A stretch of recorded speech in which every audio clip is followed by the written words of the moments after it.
This is John Feingold, back with the Race Class podcast. For this most recent conversation, I joined Arnie to talk about a few things, including the ABA Legal Counsel's ongoing and deeply foolish capitulation to the Trump regime. And as I was in the process of recording this little intro, received a new piece from Gautam Hans at Cornell Law, leading scholar on free speech and the First Amendment, and it was too perfect not to read. So I'm just going to read it, and then I'll send you off to the episode. Gautam concludes, the ABA's apparent efforts to placate its foes, that being the Trump regime and MAGA world, by changing its accreditation standards to avoid governmental retribution speaks to several audiences. Law schools, law students, lawyers, and the public will learn that the ABA is willing to toss aside even the mildest commitments to an inclusive profession in society. Opponents know that the ABA will undermine its own existence in order to try to keep the peace and its power. And the government sees that coming up with new threats pays off. Thanks, Gautam, for writing my intro for me, and I hope you enjoy the conversation.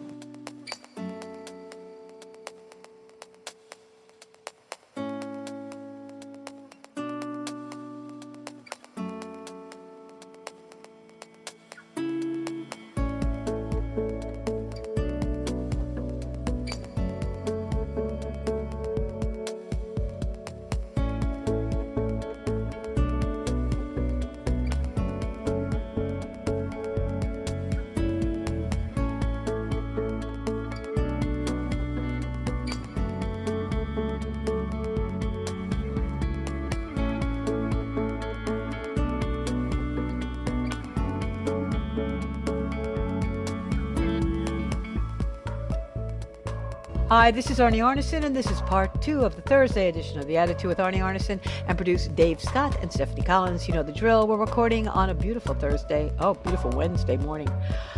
But if it's Thursday, and it's the last Thursday of the month, we're being joined by Jonathan Feingold because this is race class today.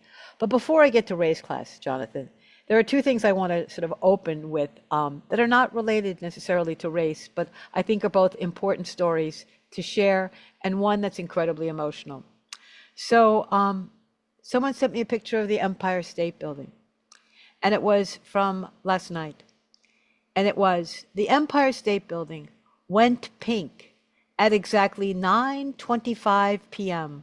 for Dolly Parton, because, of course, they made it 9:25. That's how you honor an icon. And I'm looking at the Empire State Building all dressed up in pink, and I'm crying my eyes out. That was it. That was just, I couldn't handle it anymore. And I mean, I'm upset that she's gone, and she's just a brilliant, good human being. And we just need so many of those good role models now. But when I saw that, I was like, oh my God, I can't handle it. And one more thing, Jonathan, before we talk about race class. And you know how there is one or two issues now that are bringing the right and the left together, conservatives and liberals, red states and blue states, and that is the opposition to AI, okay? So we know that Donald Trump, for whatever reason, has embraced AI. He doesn't care whether people are concerned or confused or feeling threatened. So how do they find a way around the states trying to put up some kind of a barrier to AI? It turns out that the EPA has found a simple way to stop hearing from the public. They just eliminated the requirement to ask them. The EPA is scrapping public notice and comment requirements for air pollution permits on new data centers and the power plants needed to run them. So once again, you never get to yes with this administration. If they want something, they're going to get whatever they want, and it is incredibly, incredibly frustrating. But to some extent, I am glad that we're finding issues that we can agree on. Flock is an issue we can agree on. AI is an issue we can agree on. And believe it or not, much to the surprise of some people, immigration is becoming an issue we can agree on. because of the overreach and the hostility and the brutality and the number of people, like, for example, the Haitians that have lost their status and what that means for so many families and so many people in acute health conditions. They so depend on that community because they've been caring for them for years. So if it is Thursday, and it's the fourth Thursday of the month, we know that legislation restricting the teaching of race and racism in public schools and government entities has spread across the country. In an effort to respond, BU Law Professor Jonathan Feingold and myself are offering Race Class, a once-a-month course conversation where listeners can hear what it's like to approach race and racism from a place of curiosity and history rather than fear and anxiety. So, Jonathan, we've been doing this now for almost 4 years. I'm exhausted. But you sent me an article, and I haven't been paying attention to this. So I guess I'm sort of grateful. But of course, you being a lawyer, you would absolutely pay attention to this story. And the story comes from a site entitled Above the Law. And the headline is ABA, as in the American Bar Association, going to lose law school accreditor role on the same day it surrenders to the Trump administration. So apparently kissing Trump's butt isn't enough because it doesn't matter what you do, he'll make you heel and then he'll castrate you anyway. So let me welcome you to the program and tell our audience a little bit about this ACA accreditor role anyway. They don't really know that, what does that mean? How flexible is that accreditation? How effective is that accreditation? And what were they being threatened by the Trump administration? And then what did they ultimately lose anyway? So let me welcome you back to the program. It's been a while, but thank you so much for filling me in on one more detail that this administration has done to abuse us that I probably would have missed, but thank God for Race Class. Welcome back, Jonathan. Thanks, Arnie. Always good to be here, and I'm glad we were able to connect because it seems like our emails were ships passing in the night. Exactly.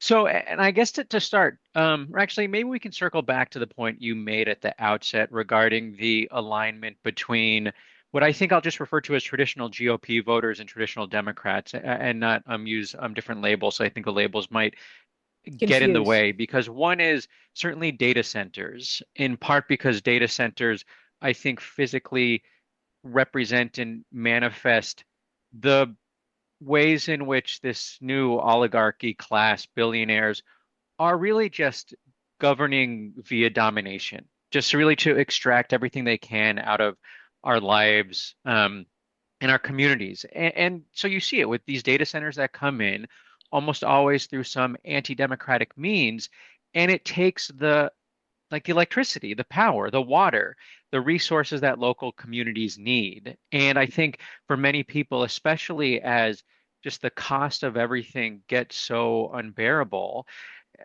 it's, again, it's just this physical manifestation where, yeah, clearly you should expect alignment between everyone who's just a regular person and these data centers that are just sort of stripping the souls and actual sort of lifeblood of our communities in order to make some people rich, which is all this really sort of boils down to.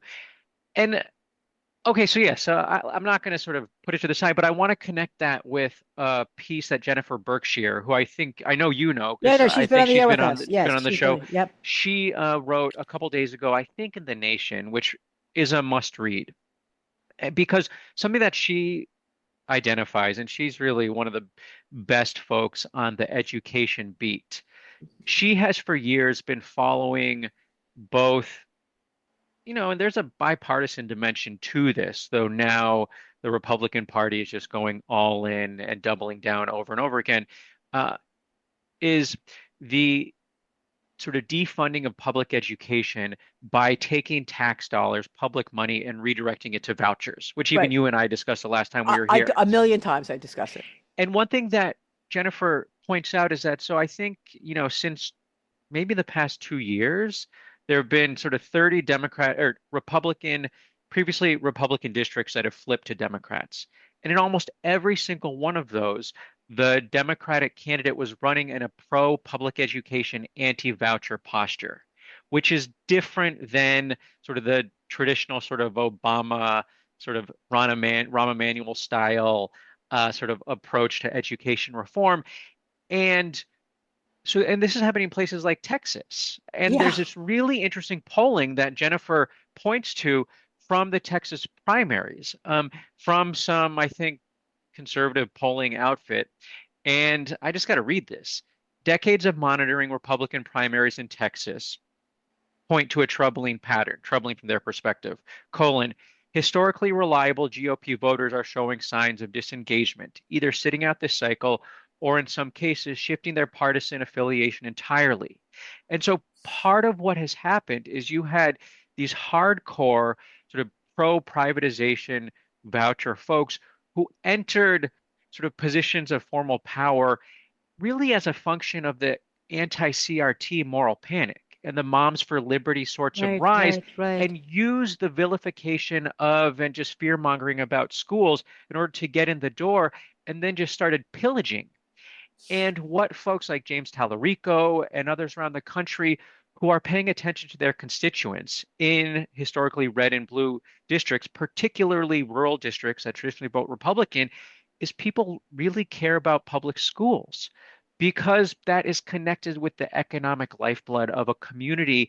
And so people see that the Republican Party, and again, I'm not saying the Democratic establishment is great in education, but the Republican Party is now just running on a policy of defunding public schools.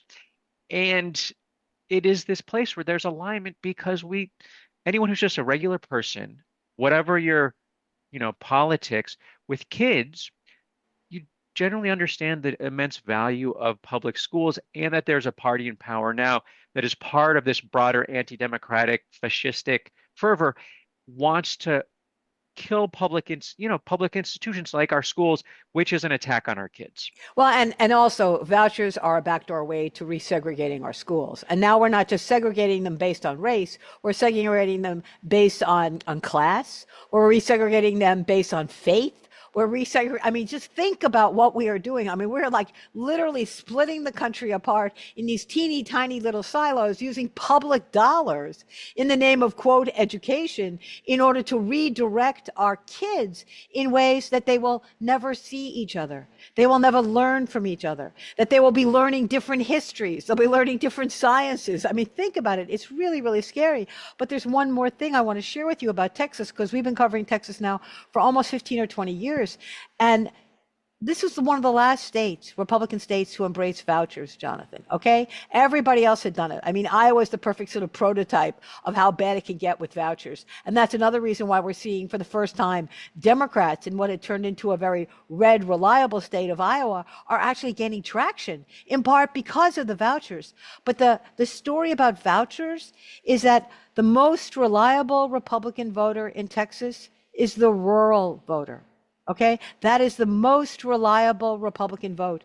And vouchers are destroying rural communities because it's not only about their kids, it's not only about, what is it, Saturday Night Lights or Friday Night Lights, whatever it is for football, but that's the largest employer in most of those communities. So you are not only stripping dollars out of public schools, you are literally draining the economic resources that keep these rural communities afloat. Jonathan, I used to be a poverty worker. I worked at Tri-County CAP, the Community Action Program, in the northern part of my state. Can I share something with you? We were the Please. second largest employer in one of the counties. My poverty agency was the second largest employer. Who eclipsed us was the school districts. All right. So these stories really do, they're not just about education. They are so wedded, as you pointed out, to a response to CRT and DEI. They're so wedded to basically an assault on knowledge and science. And when you're successful from a Republican perspective, the public becomes immediately aware because they are so emotionally and economically and frankly socially devastated by the consequences of their actions. And it's finally beginning to hit home. And I think it is a, pretty stark example of sort of, and folks like Heather McGhee have documented this really well, but how xenophobia and racism often is a tool that elites employ in order to exploit poor white people. Mm-hmm. And that is a trend line through history. Um, and it's something that we've talked about and deserves more attention. But then you also see it now, like there's a reason why not just the GOP is losing voters, but why the Democratic establishment is losing voters and why they're terrified of DSA candidates. Because those are candidates that are actually speaking to issues and connecting with constituents in a meaningful way. So let's pivot back to where you started. So, with this, and Above the Law is it's a playful outlet that writes about law schools and the legal profession a bit. And they had this story recently that was something that I and many others predicted, which anyone who's been following the Trump regime's assault on higher education knows, unless don't actually think history repeats itself, is that there is no amount of capitulation that can actually satiate the Trump administration.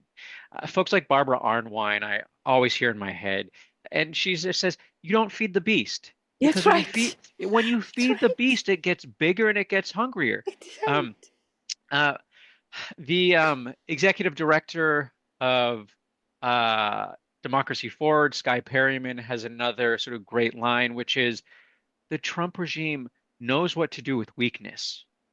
And they do, Mm-hmm. but they don't necessarily know what to do with strength. And so the ABA Legal Counsel, and actually it's important that we clarify. So the ABA, American Bar Association, is essentially a professional association for lawyers. And that is distinct from the ABA Legal Counsel, which is an entity that historically has had some relationship with the ABA, but is distinct.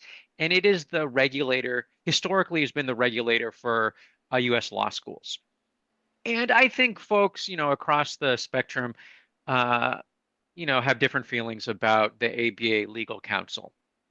But it is um, it has been and it still is the federally recognized accreditor for law schools. And why that matters is that in order to be able to be a law school and to get federal funding like student aid for student loans, you have to be accredited by the ABA.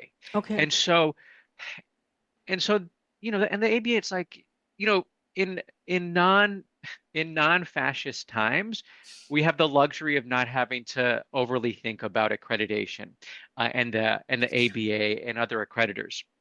Though something that um, has been coming and just this past week was made more clear is that the Trump regime is trying to rewrite regulations in order to strip the sort of federal recognition of entities like the ABA in order to open the door for MAGA aligned um, uh, accreditors, like the one that Ron DeSantis helped set up in Florida, can be the entities that are regulating universities. And it's like, well, why? And it's about the money. It's about the federal dollars.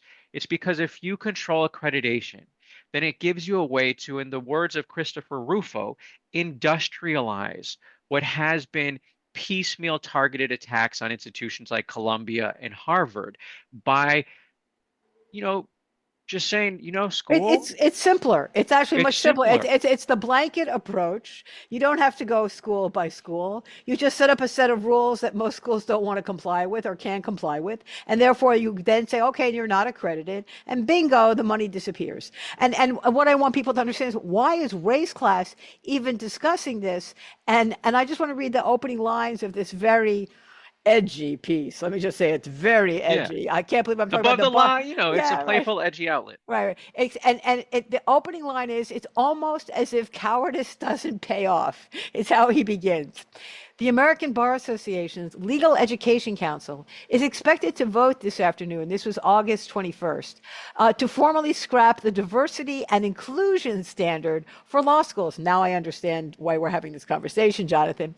Acquiescing on a long-standing conservative complaint about the ABA's accreditation process.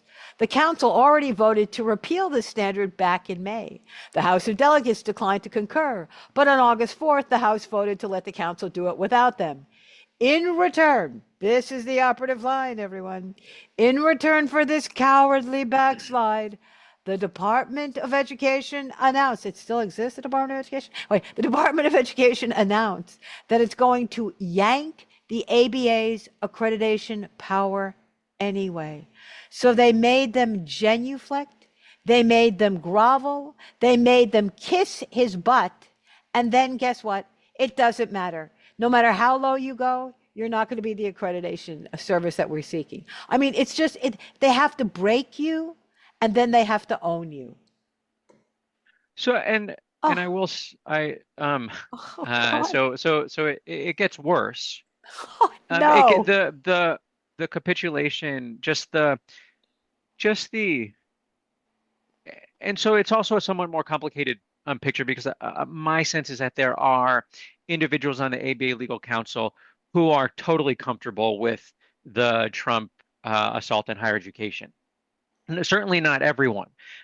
But earlier this summer, there was or it might have been in the spring even, the ABA Legal Council was convening and it was going to vote on whether or not to maintain its diversity, equity, inclusion standard, which I Right, will right. just say should not surprise anyone that the standard is really, it was sort of rather meek and wholly lawful. But it was, an appropriate and really important posture that law schools should be oriented towards ensuring that their institutions are racially and otherwise diverse, equitable, and inclusive in part because the lawyering profession remains overwhelmingly white. Just by the ABA's own numbers, in 2020, 86% of lawyers were white. Oh, that, 86%. really? Wow. I'm not, am I And shocked? No. and Keep and going. the ABA the ABA has a history of, both just the sort of path dependent modes of racial exclusion in which you're, just um, repeating sort of unmindfully, just falling into practices that are going to just, act as gatekeepers for whole sort of groups of people, but also has a long, and quite ugly history of really targeted exclusion. Okay. And part of the gatekeeping and licensure was designed to do that. But so I was among hundreds of law professors who submitted public comment to the ABA Legal Counsel that said, look, don't shed this standard. It's lawful, it's important, and it is Eh, to be generous. It's short-sighted to think that by complying here, it's going to somehow enable you to retain your accreditation, unless you just become a wing of the administration, and then you're just legitimizing their effort to reinstate, essentially an apartheid regime in the Oh. country. And so, guess, Arnie, of the public comment that went in, what percentage urged the ABA Legal Counsel to maintain the DEI standard? I would say, I would hope 90%. 95%. 95. Okay. 95%. Good. Good. The legal counsel said no, and some of the folks said we're not going to do it because if we get rid of this, it's more likely we're going to be able to maintain our accreditation. And so it was a project of, better for us to have a seat at the table, this, apartheid wannabe table, than to hold the line. But as we know now, Trump administration has no interest in maintaining the ABA's formal Status. status Yeah. because it's better for the Trump administration for the ABA just to be this punching bag that it can go after. And though I will say that it's very questionable whether the Trump administration has the legal authority to revoke the ABA's status as a federally recognized accreditor, and so hopefully the legal counsel will sue. Oh, and then they're going to the Supreme Court, and then the Supreme Court will issue a shadow docket and basically say, "Oh, sure, whatever you want." I mean, I hate to break it to you, but just because you're going to sue, and just because you might find one court to agree with you, all the lower courts kind of know that they're so temporary in their decision making because the Supreme Court is rewriting the law and rewriting the Constitution even as we speak. I'm sorry, I get so depressed. But let me just read something because this is a very, very funny piece. It's just hilarious. And he ends this way. Nor should anyone be shocked that the administration would still kick the ABA after it surrendered. The big law capitulators also learned that there's no such thing as buying peace from this administration. There are a lot of reasons why this might be true, but the simplest is that once a bully picks a target, taking their lunch money becomes secondary to the unending infliction of humiliation. Whatever the specific grievance is, it's just a placeholder. There's no victory for the administration because the whole point is to show the Fox News audience that they're still hammering their appointed punching bags. The ABA, big law firms, trading partners, birthright citizens, it doesn't matter if Trump is successful or not. The beatings must continue to sustain morale. Oh my God, this is a great writer, by the way. But he nails it. I mean, this is the point. The point isn't whether you have any legal authority to do it. The point is to make you capitulate so that the legal authority has no meaning, Jonathan. Yeah, and you're just simply at this point unqualified to lead an institution like the ABA or Yeah. any higher ed institution. If you somehow think that the productive way forward, the effective way forward is to engage in some sort of like negotiation or compromise with an administration that is only interested in eating you. Eating you. Exactly. Yeah, They and so are. it's why it's at this point sort of laughable when you have places like Yale that have received tremendous heroic pushback from faculty and students and alums for acting like they're in some serious negotiation with the Trump administration when the originating sort of lawsuit or complaint from the administration, the Trump regime, is itself frivolous.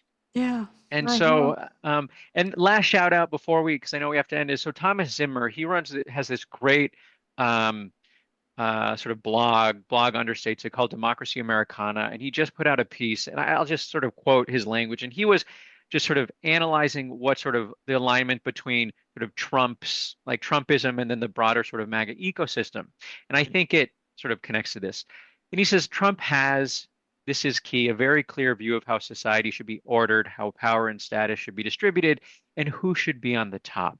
His worldview is fundamentally anti-egalitarian and strongly authoritarian. Yeah. Amen. Amen.